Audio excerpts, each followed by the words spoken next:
Retornamos a nuestro estudio de la carta del apóstol Pablo a los romanos. En el último video hemos visto en el capítulo 5 la asociación entre Adán y Cristo, la relación entre ellos dos, la diferencia entre una mera esperanza y una certeza desde el punto de vista cristiano.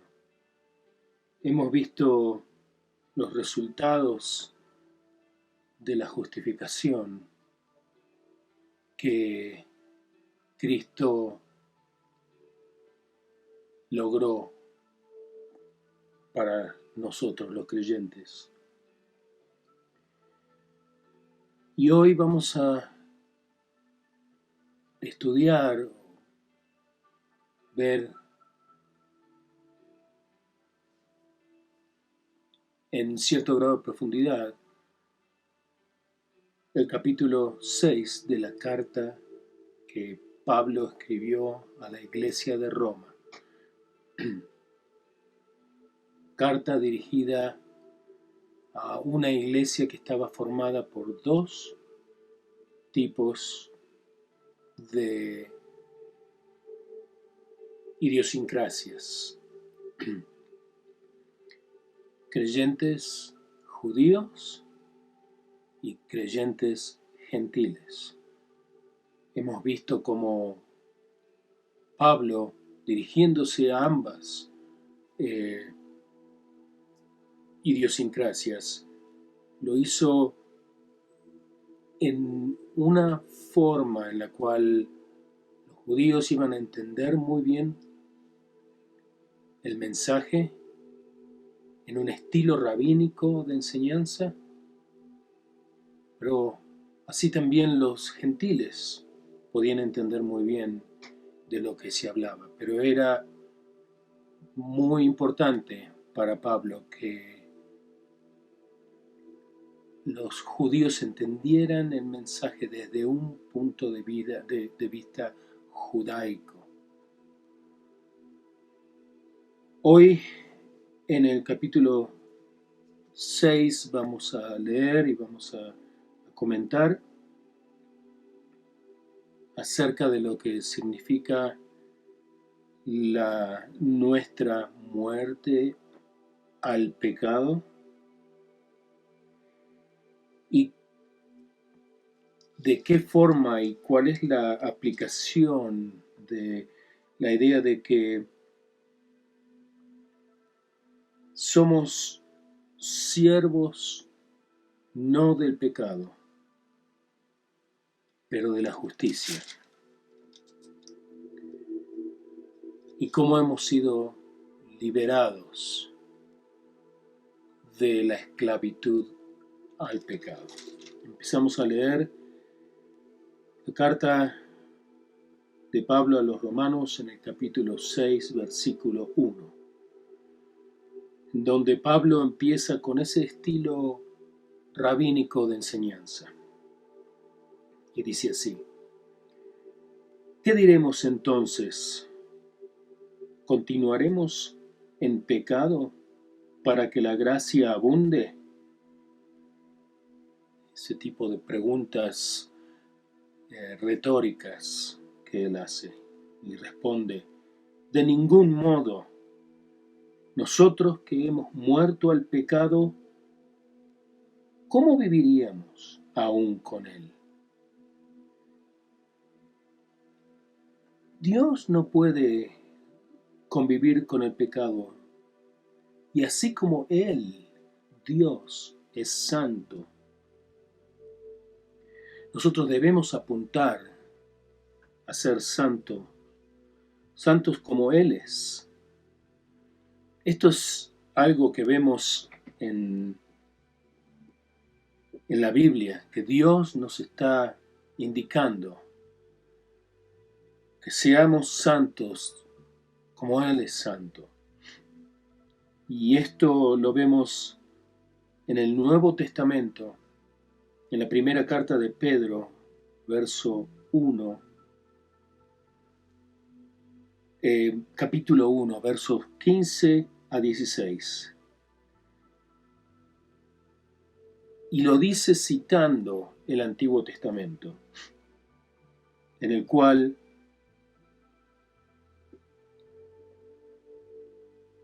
el mismo mandato está repetido al menos 6 veces en el libro de Levíticos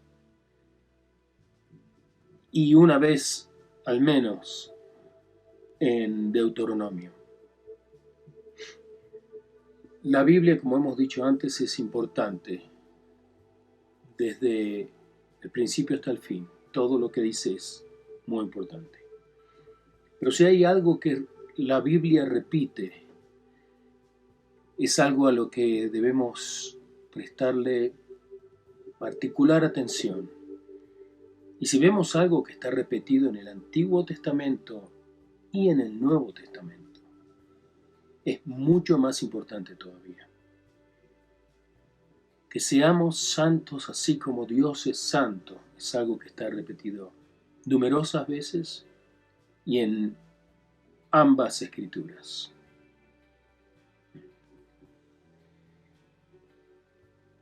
Y Pablo continúa: ¿o no sabéis que todos los que hemos sido bautizados en Cristo Jesús, hemos sido bautizados en su muerte? Debemos entender en este verso,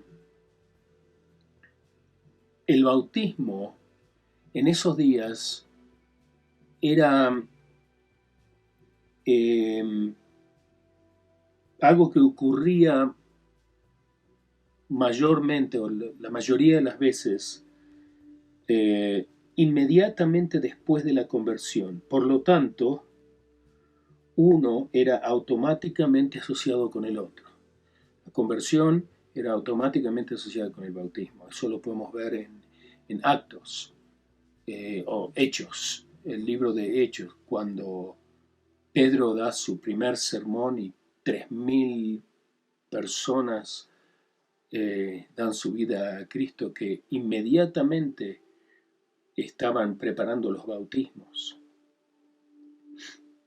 Pero cuando se refiere aquí al bautismo, y esto es algo muy importante, no se refiere, es una referencia simbólica, no se refiere exclusivamente al ex opere operato, digamos, influencia o poder del sacramento en sí. Ex opere operato significa en virtud de la acción misma. No está hablando de una salvación sacramental. Está hablando de cuando entramos en fe en Cristo y cuando enunciamos esa fe ante el mundo, declarando quién es nuestro líder, que es lo que el bautismo representa. Entonces dice: ¿o no sabés que todos los que hemos sido bautizados en Cristo Jesús, hemos sido bautizados en su muerte? Por lo tanto, hemos sido sepultados con él por medio del bautismo para muerte, a fin de que, como Cristo resucitó de entre los muertos por la gloria del Padre, así también nosotros andemos en novedad de vida. Esto me trae referencia a lo que dice, que si entramos en fe en la muerte de Jesucristo como pago por nuestras faltas, y Él resucitó de entre los muertos debido a la gloria del Padre, entonces nosotros, así como morimos hacia el pecado, así como Cristo murió, también resucitaremos como Él resucitó. Esto me trae a la mente Colosenses capítulo 1, verso 18. Vamos a verlo. Colosenses 1, 18. Es muy importante que veamos el texto de la Biblia en el contexto en que fue escrito y con afirmación del cotexto que refiere a la misma verdad a la cual estamos leyendo. La misma Biblia comenta acerca de sí misma. Es la manera de estudiar. Entonces es Colosenses 1, 18. Dice, Él, refiriéndose a Jesús, es también la cabeza del cuerpo, que es la iglesia. Y Él es el principio, el primogénito de entre los muertos, a fin de que Él tenga en todo la primacía. Él es el primero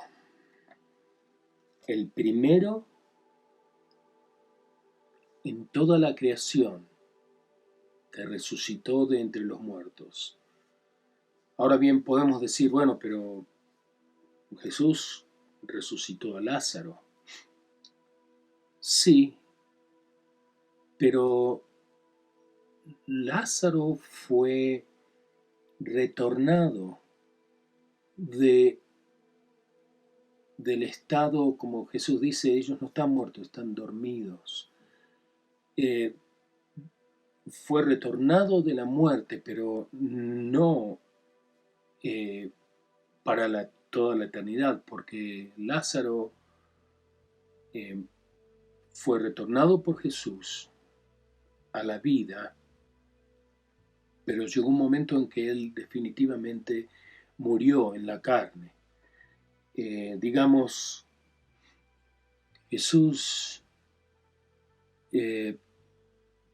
nuevamente resolvió los problemas físicos de la muerte y lo hizo retornar del estado de la muerte, pero no con un cuerpo preparado para la eternidad, como Jesús resucitó. Cuando Jesús resucitó con su cuerpo glorificado, un cuerpo listo para la eternidad, sin que no decae, que no envejece, inmortal. No fue el caso de los diferentes episodios en que otros individuos fueron vueltos de el estado de la muerte a la vida, porque en cierto punto volvieron a morir. Continuaban llevando consigo el cuerpo mortal que traemos. Pero Jesús fue el primero que resucitó en su cuerpo humano e inmortal, que es la promesa de Dios hacia los creyentes, que viviremos para siempre en su presencia, con un cuerpo humano como el que tenemos ahora, pero incorrupto, preparado para vivir para siempre, inmortal. Algo completamente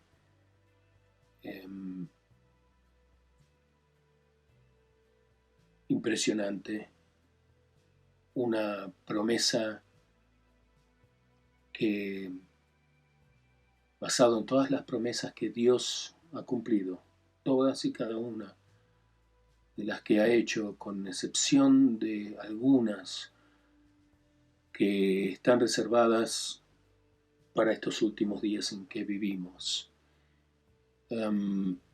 Si Dios cumplió las otras promesas, Dios continuará cumpliendo con las promesas, incluyendo esta de nuestra vida eterna. El asunto es que todos vamos a durar eternamente. El asunto es dónde. En su presencia o en el eterno dolor y sufrimiento del infierno, el cual es también una realidad muy candente.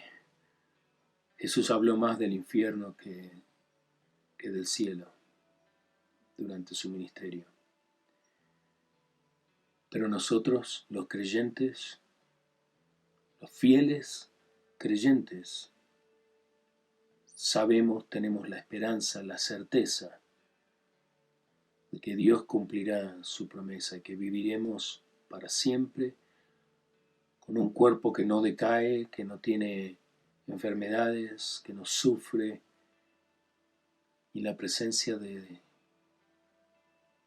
Dios, infinito Dios, al cual nunca terminaremos de conocer completamente, porque siempre vamos a estar aprendiendo acerca de Él. Bueno, Pablo continúa.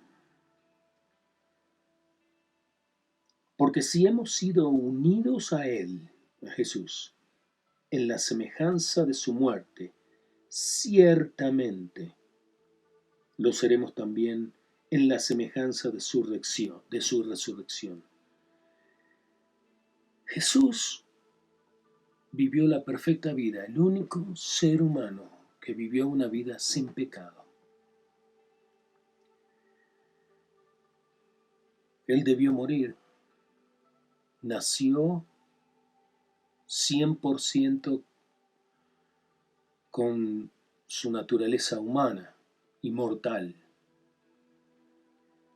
Y debió morir así como nosotros hemos nacido muertos en el espíritu debido al pecado original. Pero Él resucitó, como hemos dicho, con su cuerpo glorificado, inmortal, así como nosotros, los fieles creyentes en Él, en su muerte y en su resurrección, también resucitaremos. Y sabiendo esto, continúa Pablo, que nuestro viejo hombre fue crucificado con Él, para que nuestro cuerpo de pecado fuera destruido, a fin de que ya no seamos esclavos del pecado, porque el que ha muerto ha sido libertado del pecado. Cuando entramos en la fe cristiana, cuando entregamos nuestra vida, nuestro espíritu, nuestra alma, nuestra carne a Jesús, el hombre natural que éramos está crucificado en la cruz. Porque nuestra carne, así como vivimos hoy día, no será redimida hasta el día de nuestra muerte o hasta el día que seamos llevados, raptos a su presencia. De un modo u otro, personalmente o corporativamente, Él nos va a llamar a su presencia. En ese momento es cuando nuestra carne, que debe morir, será redimida. Si somos raptos al cielo o raptados al cielo, aquellos que vivan esa experiencia no deberán cruzar la línea de la muerte. Todos los otros, aquellos que han muerto en la fe, obviamente han cruzado esa línea. Y los otros que estamos aquí, estamos esperando ese momento en que Jesús nos llame.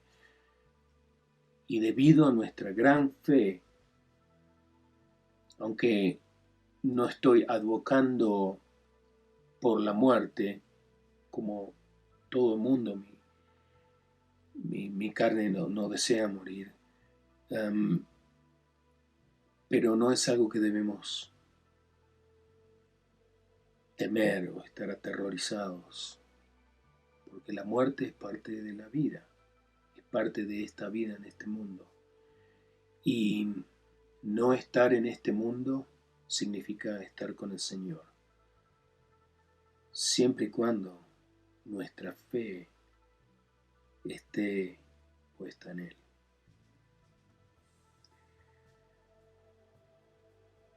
Y si hemos muerto con Cristo, continúa en el verso 8, creemos que también viviremos con Él.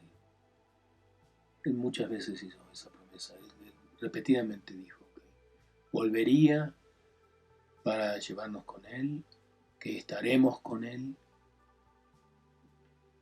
a lo largo de su ministerio.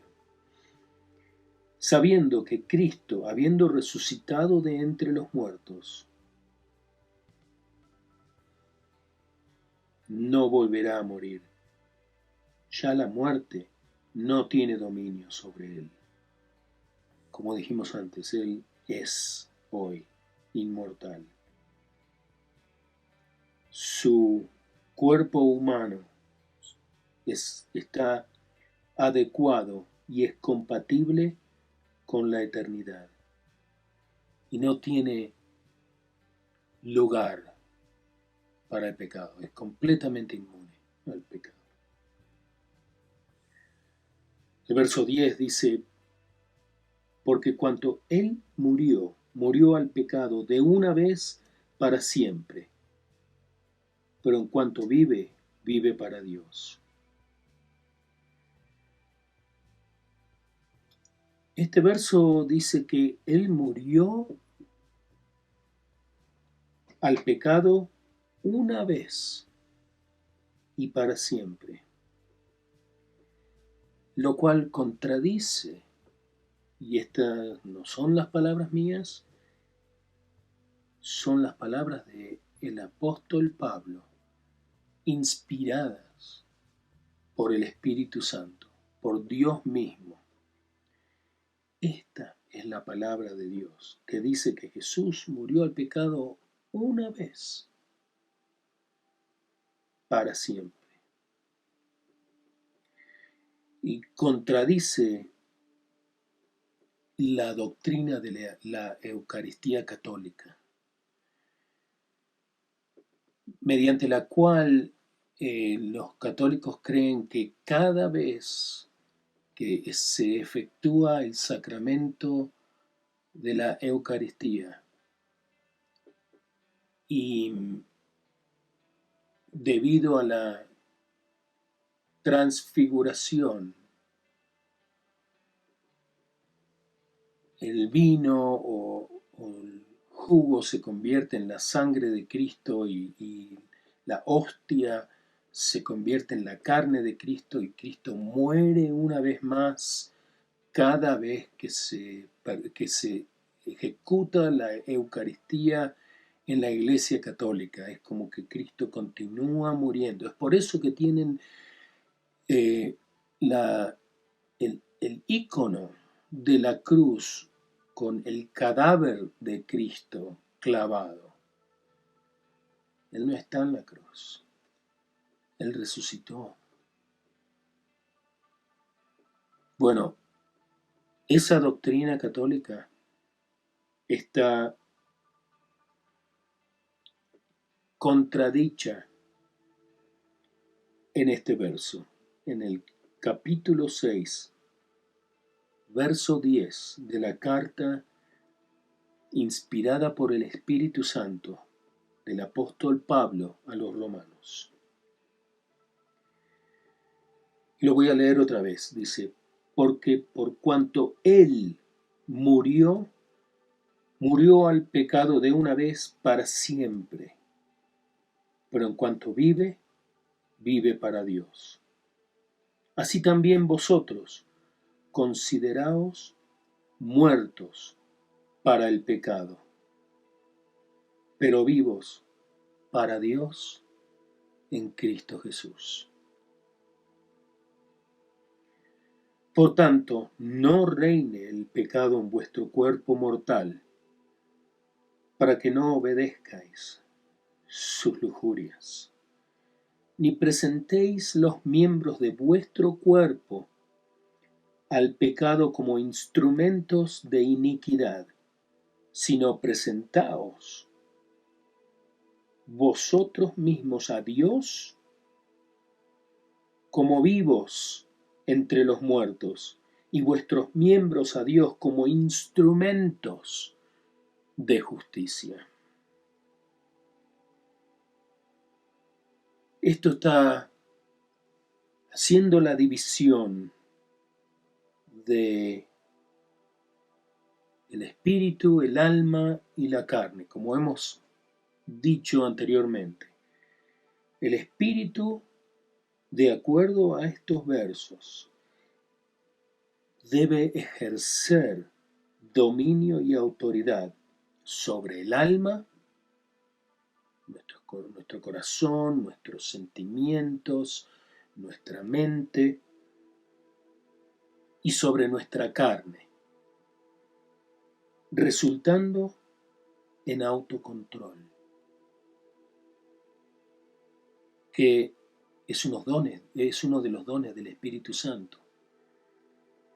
Resultando en autocontrol. ¿Qué es el autocontrol? Es la disciplina. Es por eso que dice, por tanto que no reine el pecado en vuestro cuerpo mortal, para que no obedezcáis sus lujurias. O sea que cuando tenemos una urgencia carnal, para que no caigamos nuevamente en el deseo carnal.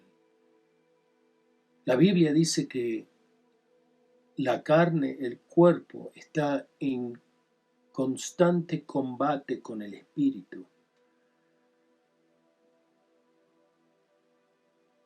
Tiende a anclarnos en este mundo, un mundo oscuro, decadente, que está muriendo.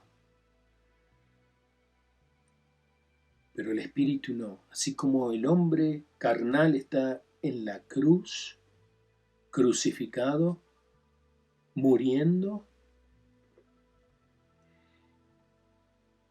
la persona espiritual en la que nos convertimos cuando le entregamos nuestra vida a Jesús florece y vive para siempre. Y cuando ese individuo espiritual en el cual nos convertimos, cuando entramos en fe en Jesús, el espíritu renace en nosotros. Hemos nacido con nuestro espíritu muerto, incapaz de comulgar, de compartir, de estar en la presencia de Dios. Pero debido a la justificación que Jesús obtuvo para nosotros, nuestro espíritu resucitó. Nuestro espíritu entró en la vida y es capaz de entrar en la presencia de Dios mediante la oración, por ejemplo. Es por eso que antes de que entremos en fe en Jesús, Dios, debido a que Él no puede comulgar con el pecado, no oye nuestras plegarias.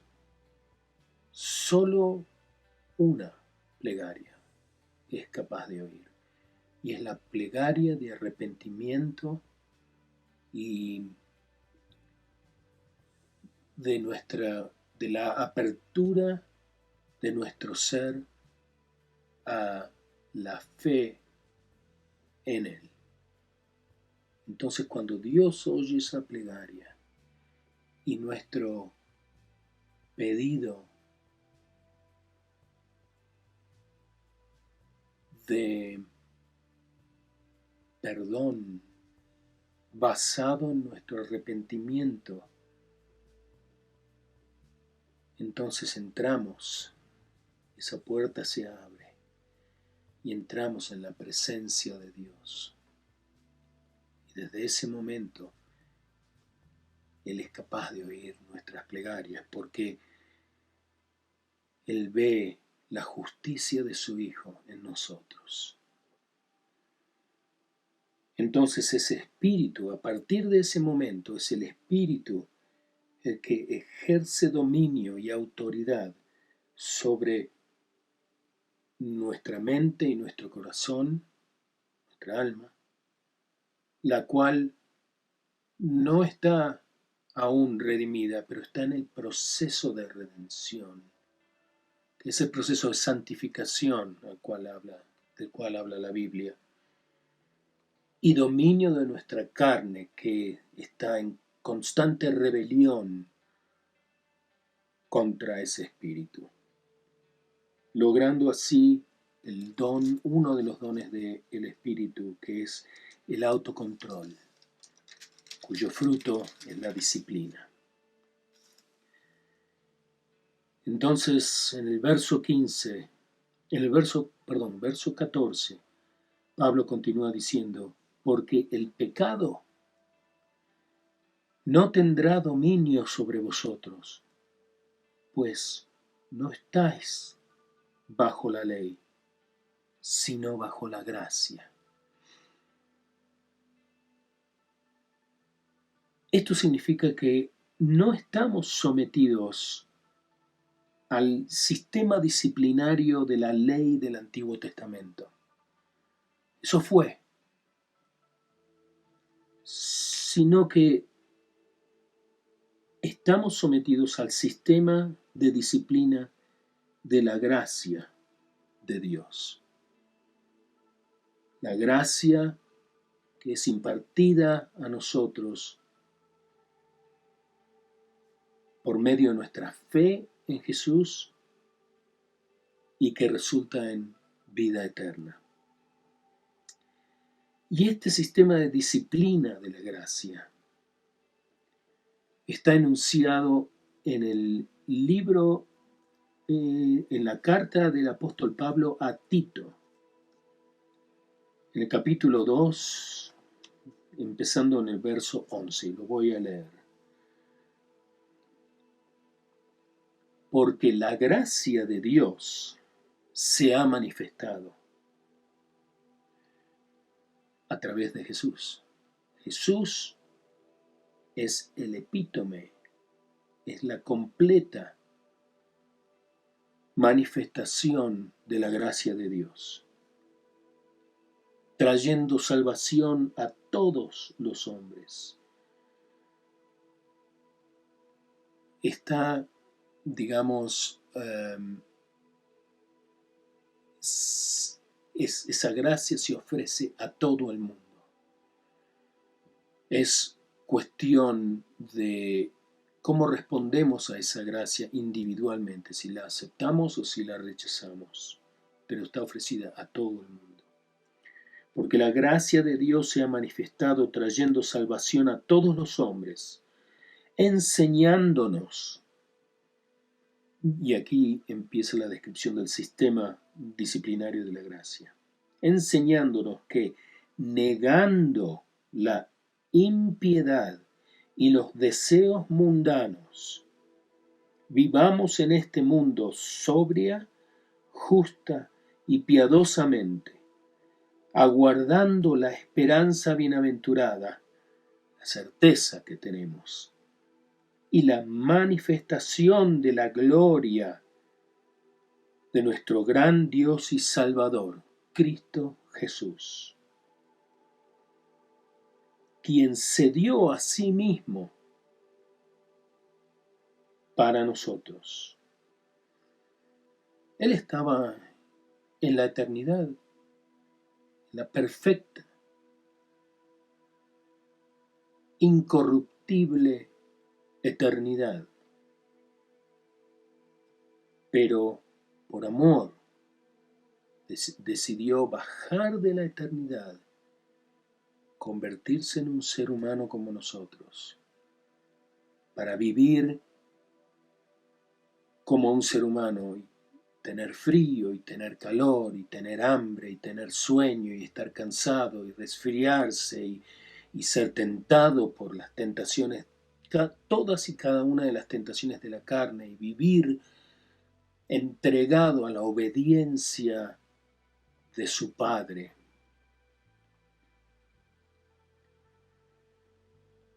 Viviendo una vida perfecta para morir y de esa manera absorber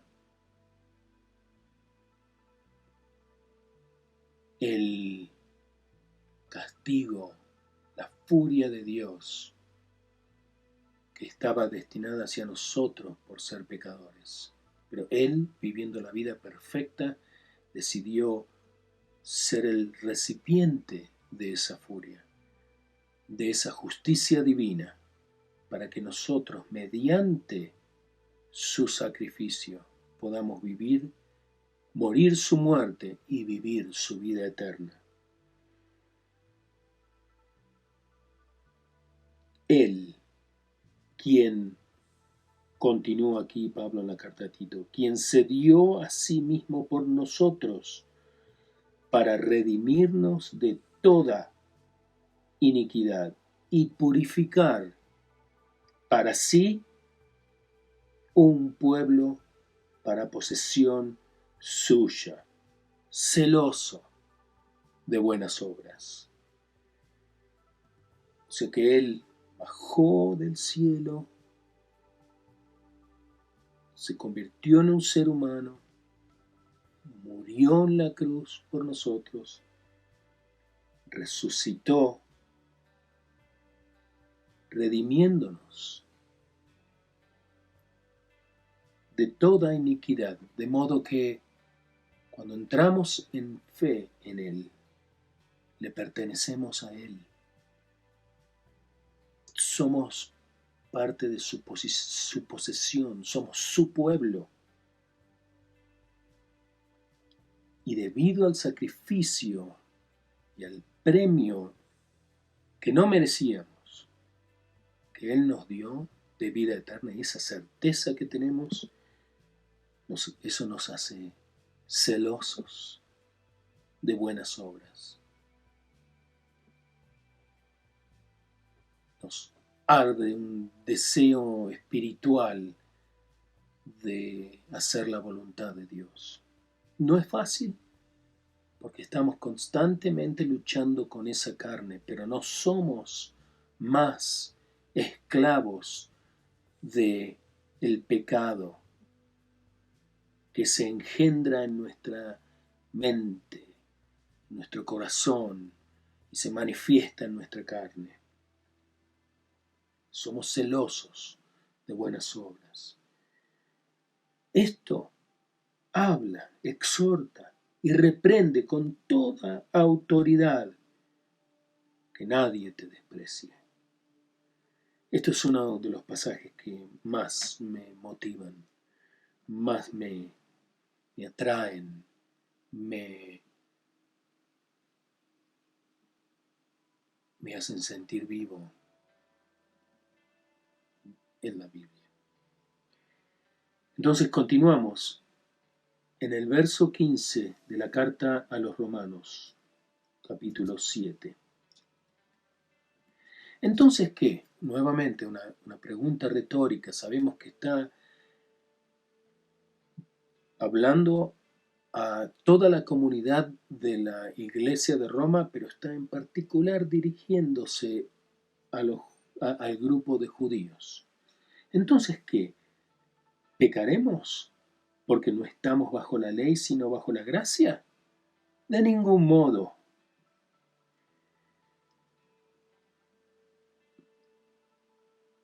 ¿No sabéis que cuando os presentáis a alguno como esclavos para obedecerles, sois esclavo de aquel a quien obedecéis, ya sea del pecado para muerte o de la obediencia para justicia? Aquí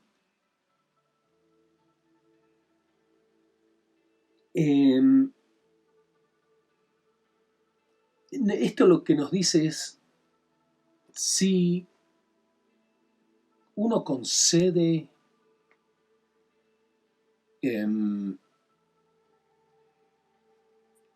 temporalmente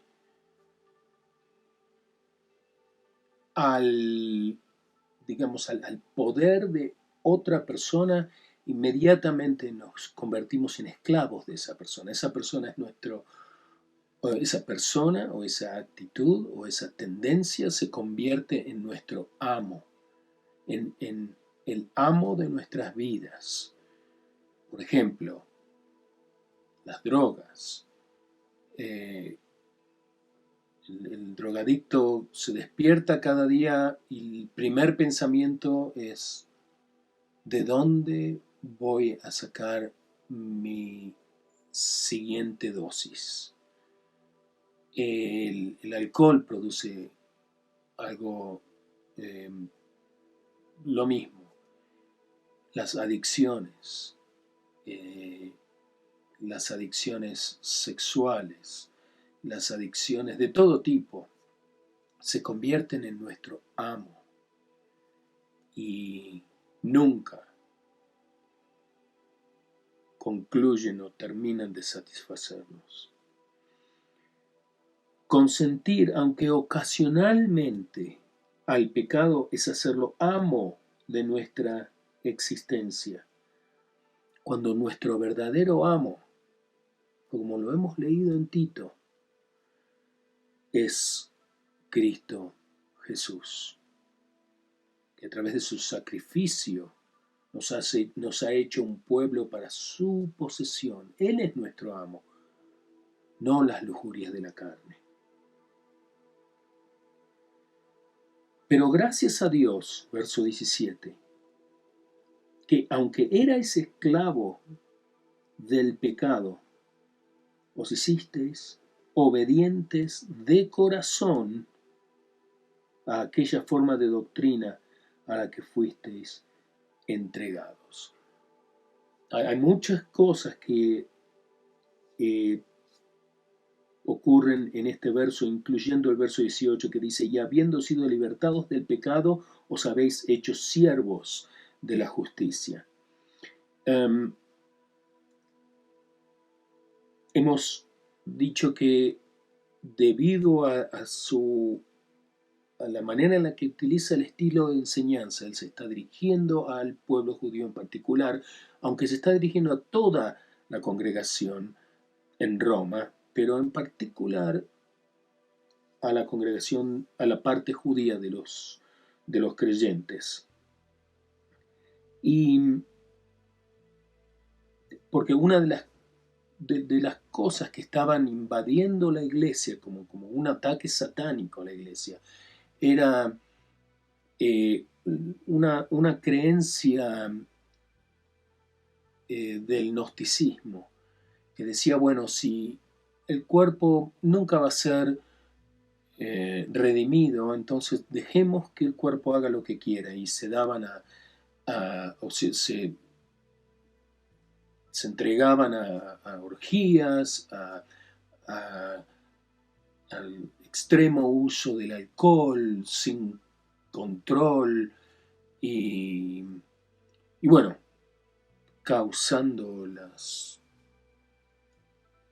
repercusiones de todo ello, entrando en un pecado del cual era muy difícil salir, imposible salir si no era por la gracia del Espíritu Santo. O sea que esto está siendo visitado en estas palabras. Pero la doctrina a la que fuisteis entregado, ¿qué es lo que dice aquí? Pero gracias a Dios que aunque erais esclavos del pecado, os hicisteis obedientes de corazón a aquella forma de doctrina a la que fuisteis entregado. Es la doctrina de la pura palabra de Dios. Esta es la doctrina de la cual Pablo habla, que es la doctrina que él enseñó desde que comenzó su ministerio, unos años después de que Jesús apareció ante él en el camino a Damasco, cuando él aún no era cristiano, era un fariseo que perseguía a los cristianos. Pero cuando se convirtió, pasó unos años en el desierto y luego comenzó su ministerio. Y siempre en su ministerio él enseñó la doctrina de la palabra de Dios. Y esto lo podemos ver en la segunda carta a Timoteo,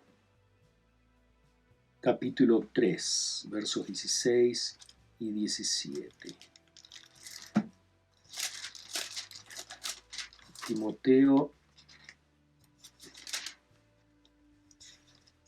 capítulo 3, 16 y 17. Y dice así: tengamos en mente que está hablando de la doctrina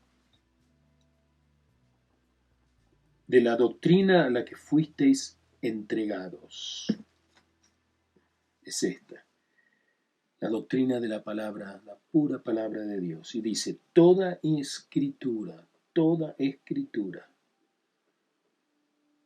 es inspirada por Dios y útil para enseñar, para reprender, para corregir, para instruir en justicia, a fin de que el hombre de Dios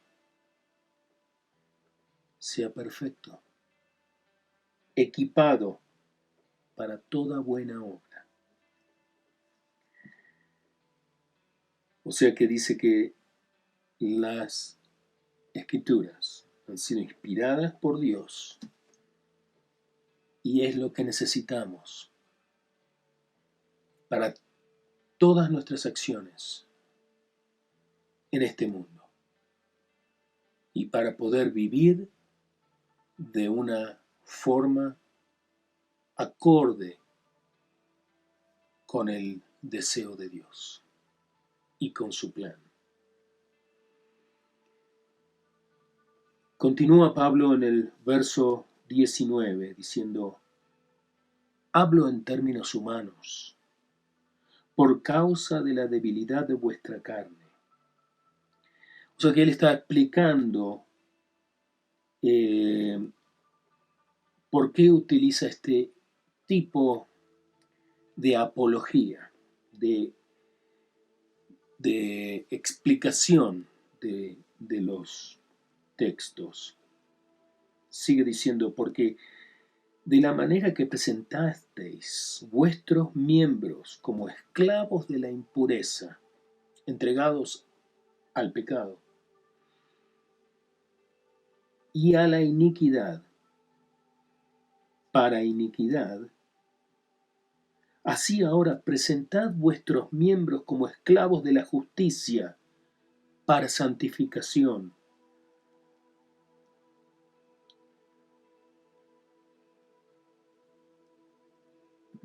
Cuando dice Pablo que está hablando en términos humanos, y vemos aquí al leer que está hablando de esclavitud, pero también habla de libertad, porque en el verso 20 dice, porque cuando eras esclavos del pecado eras libres en cuanto a la justicia. Entonces, ¿cuál es esta dicotomía entre libertad y esclavitud?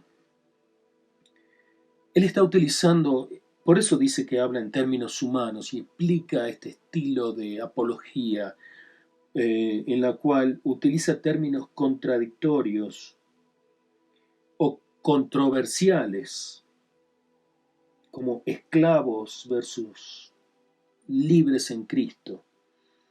O sea que tratemos de entender que a veces estas palabras una involucra a la otra. Leámoslo nuevamente. Hablo en términos humanos por causa de la debilidad de vuestra carne, porque de la manera que presentasteis vuestros cuerpos como esclavos a la impureza y a la iniquidad para iniquidad, así ahora presentad vuestros miembros como esclavos a la justicia para santificación. Porque cuando erais esclavos del pecado, erais libres en cuanto a la justicia. ¿Qué fruto teníais entonces en aquellas cosas de las cuales ahora os avergonzáis? Porque el fin de esas cosas es la muerte. Y creo que cada uno de nosotros podemos hacer un examen de conciencia y ver que antes de nuestra santificación, de nuestra salvación, vivíamos de una forma pecaminosa, en la cual el pecado era nuestro amo. Y el entrar en la fe en Cristo, debido a la justificación que Él proveyó para nosotros,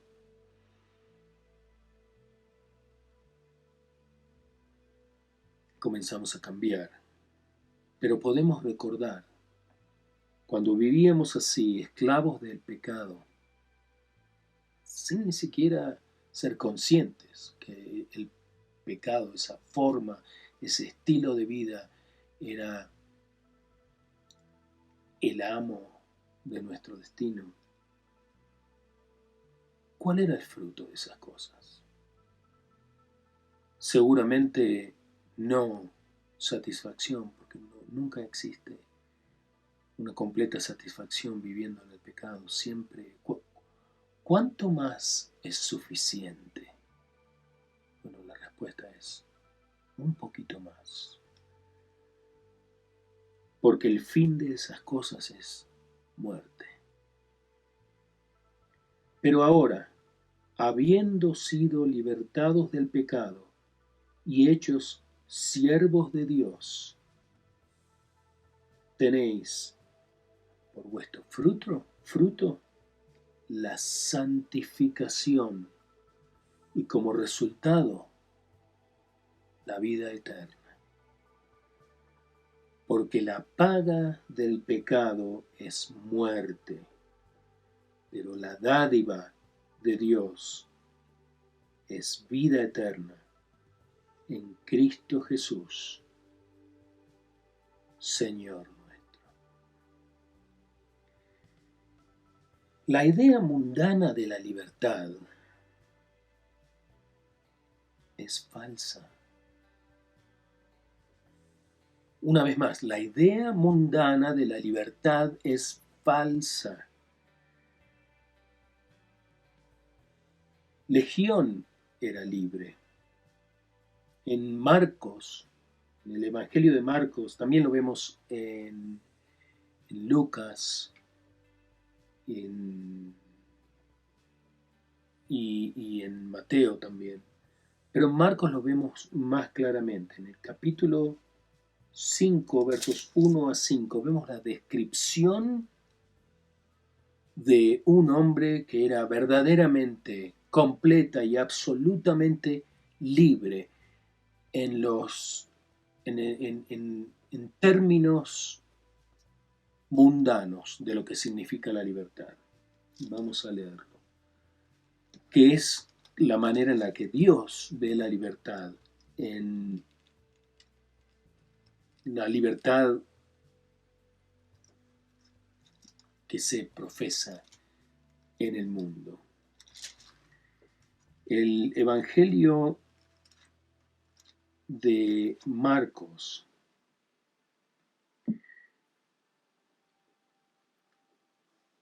es, de acuerdo a muchos eruditos,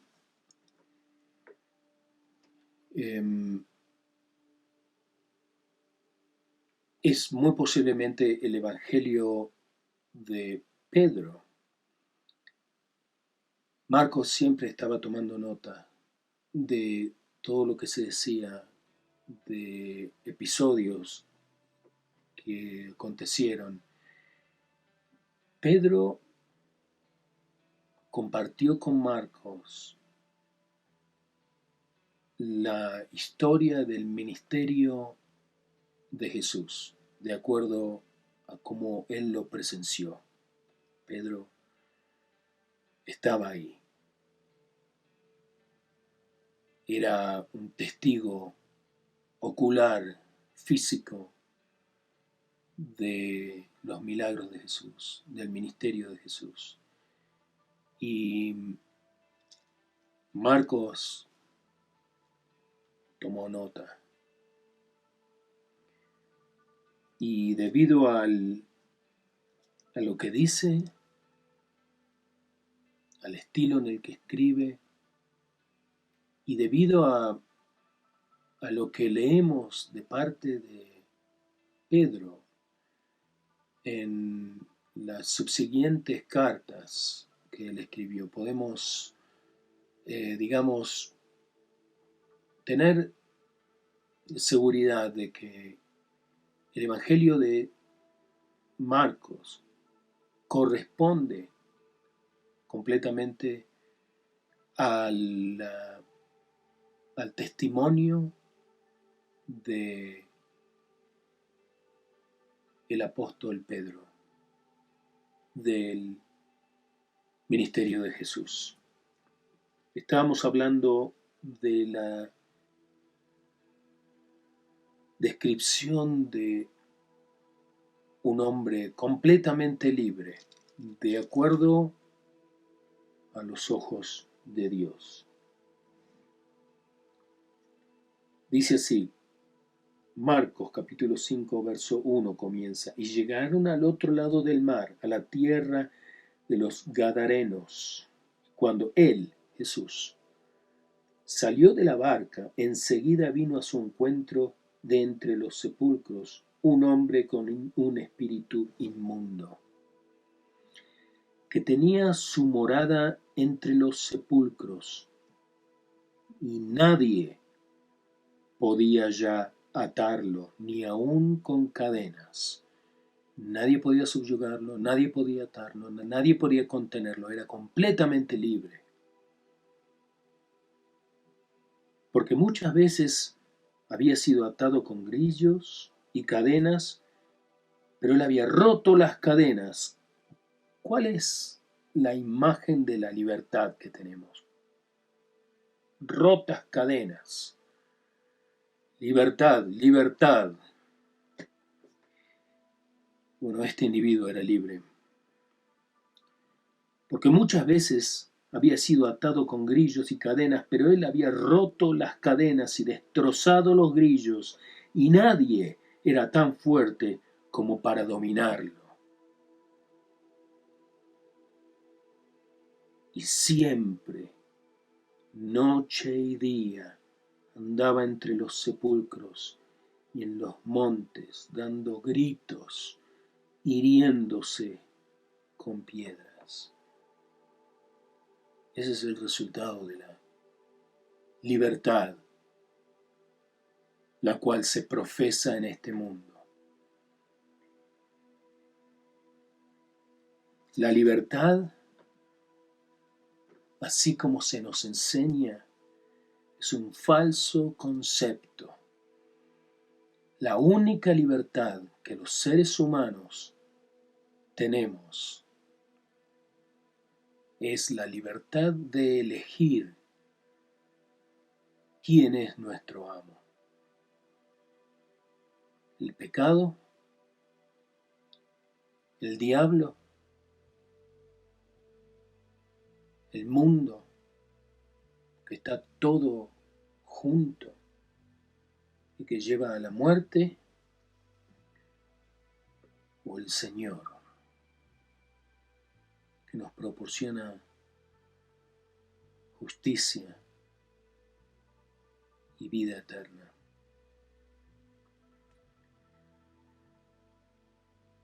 Por supuesto, vivimos en este mundo y somos la luz y la sal de este mundo. Y vivimos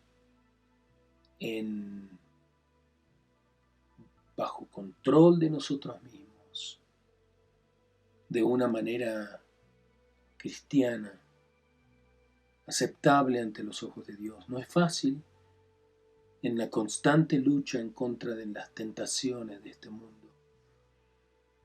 y obedeciendo las cosas de este mundo, obedeciendo nuestras obligaciones civiles, pagando nuestros impuestos, siendo un ejemplo de disciplina, pero sabiendo, teniendo la completa certeza de que nuestra ciudadanía no es en este mundo, sino que es en el cielo, con nuestro Salvador, nuestro Rey, nuestro líder, a la cabeza de su pueblo.